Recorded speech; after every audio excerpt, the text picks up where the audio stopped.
So for today's video, couscous naman tayo. So couscous is a kind of Moroccan. So ayan, lagay natin yung couscous. Isunod natin ilagay ang sinibag, pinaliit na cucumber. Sunod ilagay ang kamatis na hiniwa din ng pino, ginayat hiniwa ng pino. Red bell pepper.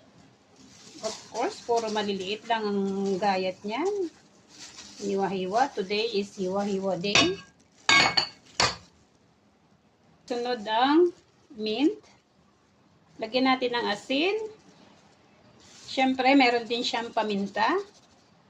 Olive oil. At lemon juice. Siyempre, hahaluin din natin yan. Ito na lang gagamitin ko para mas madali.